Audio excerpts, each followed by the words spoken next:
اس دور کے اندر بہت سارے ایسے لوگ بھی ہیں جو میلاد مصطفیٰ صلی اللہ علیہ وسلم منانے پر بڑا اعتراضات کرتے ہیں۔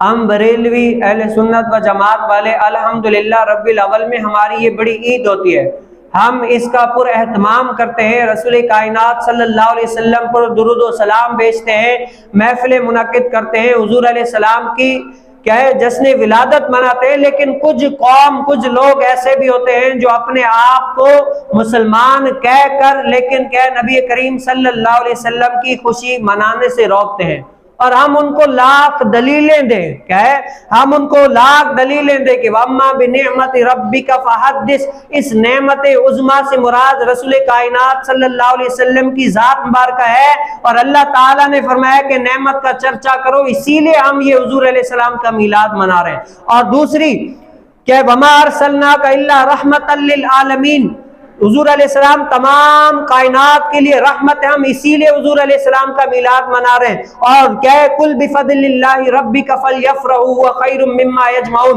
اور بہت ساری قرآن کریم فرقان حمید کی آیات سے استدلالات کر کے ان کو بتاتے ہیں کہ حضور علیہ السلام کا میلاد فلاں آیت سے، فلاں قرآن پاک کے بارے میں، فلاں آیت سے، فلاں جو ہے نا اس سے یہ ثابت ہے، اسی لیے ہم حضور علیہ السلام کا میلاد مناتے ہیں، حدیث مبارکہ کا ریفرنس دیتے ہیں، بزرگان دین کے واقعات بتاتے ہیں کہ حضور علیہ السلام کا میلاد اسی لیے ہم مناتے ہیں۔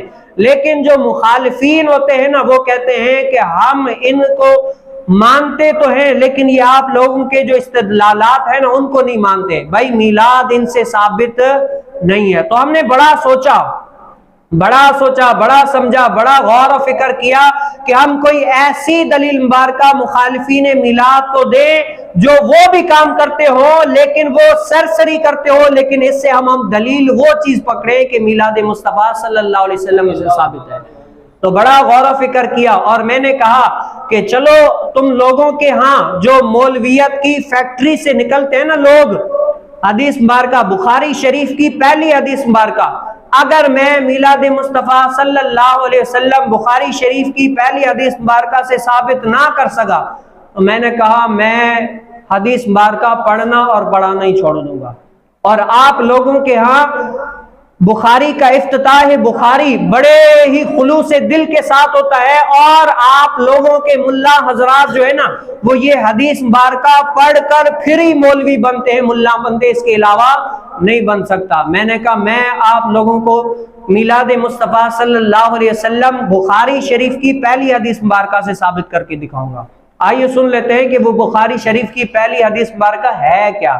علقمہ بن لیثی رضی اللہ تعالیٰ عنہ کہتے ہیں کہ میں نے حضرت سیدنا عمر بن خطاب رضی اللہ تعالیٰ عنہ کو منبر رسول پر یہ کہتے ہوئے سنا۔ حضرت سیدنا عمر بن خطاب رضی اللہ تعالیٰ عنہ کہتے ہیں کہ میں نے نبی کریم صلی اللہ علیہ وسلم کو یہ فرماتے ہوئے سنا کہ انما الاعمال بالنیات وانما لکل امرئ ما نوى فمن كانت هجرته الى الله ورسوله فهجرته يصيبها ومن كانت هجرته الى الدنيا او امرأة فہجرتہ یصیبہا۔ حضرت سیدنا عمر بن خطاب رضی اللہ تعالیٰ عنہ نے فرمایا کہ میں نے نبی کریم صلی اللہ علیہ وسلم کو یہ فرماتے ہوئے سنا کہ اعمال کا دار و مدار کس پر ہے؟ نیت پر ہے۔ بندہ جیسی نیت کرے گا نا اس کو ویسا ہی ثواب ملے گا۔ بھائی آپ بیان سننے کے لیے ویسے ہی آ رہے ہیں، عادتاً طور پر آ رہے ہیں، لیکن نیت کر کے آئیں کہ آج نبی مختار صلی اللہ علیہ وسلم کی شان مبارک سننے کے لیے جلدی جاتا ہوں، تو کیا ہے آپ کو وہاں قدم قدم مبارک پر ثواب ملے گا۔ ہر بات جس میں اچھی نیت ہوگی کیا اس پر ثواب ملے گا۔ تو حضور علیہ السلام نے فرمایا اعمال کا دار و مدار کس پر ہے؟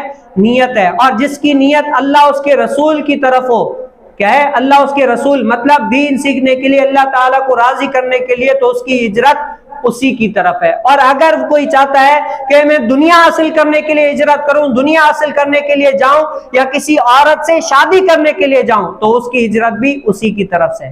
اب میلاد کا ثبوت اس سے کیسے ہے؟ نیات جو ہے نا، نیات یہ نیت کی جمع ہے، نیت کہتے ہیں دل کے پختہ ارادے کو، اور اعمال یہ عمل کی جمع ہے۔ اعمال سے مراد محدثین فرماتے ہیں ہر وہ نیک و جائز یعنی کار خیر والا عمل اگر بندہ ثواب کی نیت سے کرتا ہے تو اس کو کیا ملتا ہے؟ ثواب ملتا ہے۔ اب میں نے منکرین میلاد کو کہا کہ اس حدیث مبارکہ میں جو اعمال ہے اور جو نیت ہے وہ عام ہے یا خاص ہے؟ اس نے کہا خاص نہیں، عام ہے۔ آپ نیت جو چاہیں کر سکتے ہیں، عام ہے، کوئی بھی مخصوص نہیں ہے کہ بس یہ نیت یا یہ اعمال کر سکتے ہیں۔ بھائی جو کار خیر والا کام ہے اس میں جیسی نیت آپ چاہیں وہ کر سکتے ہیں۔ محدثین نے، شارحین حدیث نے اس کو کیا مطلق رکھا ہے، مقید نہیں رکھا ہے کہ آپ جیسی کار خیر والی نیت کریں گے آپ کو اس پر ثواب ملے گا۔ اب میں نے منکرین میلاد کو کہا کہ میں میلاد مصطفیٰ صلی اللہ علیہ وسلم مناتا ہوں رسول کائنات صلی اللہ علیہ وسلم کو راضی کرنے کے لیے۔ اس کے لیے میلاد منانے کا جو میرا مقصد ہے نا وہ یہ ہے کہ اللہ تعالیٰ کو راضی کرنے کے لیے اور رسول کائنات صلی اللہ علیہ وسلم کو راضی کرنے کے لیے، اور اللہ تعالیٰ میرے اس کار خیر والے کام پر اجر دے، میرے مال میں، روزگار میں برکتیں، وسعتیں ڈالے، اللہ تعالیٰ میرے اللہ تعالیٰ مجھ سے راضی ہو جائے۔ میری یہ نیتیں ہیں، اللہ تعالیٰ ان کے صدقے میں یہ میلاد مصطفیٰ صلی اللہ علیہ وسلم کرتا ہوں۔ بتاؤ یہ میری نیت کرنا جائز ہے یا نہیں جائز ہے؟ اگر جائز ہے تو میلاد مصطفیٰ پر اعتراض کیسا؟ اور اگر جائز نہیں ہے تو لگاؤ فتویٰ کہ اب اس بات پر اگر کوئی یہ نیت کرے تو اس پر فتویٰ کیا آئے گا۔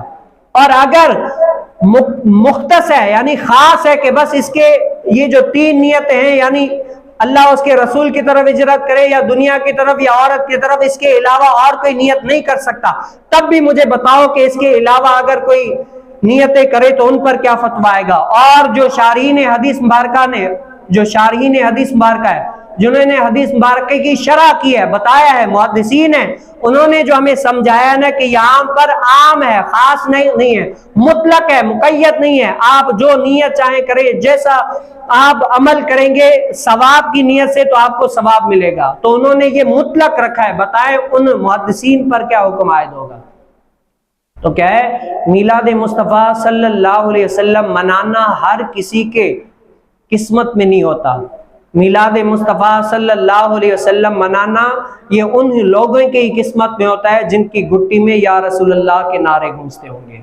کیا ہے، جن کی گٹی میں یا رسول اللہ کے نعرے گونجتے ہوں گے، ان کو ہر لوری پر صدقے یا رسول اللہ کی لوریاں سنائی دی ہوتی ہوگی، انہی کو پتہ چلے گا کہ رسول کائنات صلی اللہ علیہ وسلم کا میلاد منانا کتنا بڑا ثواب ہے۔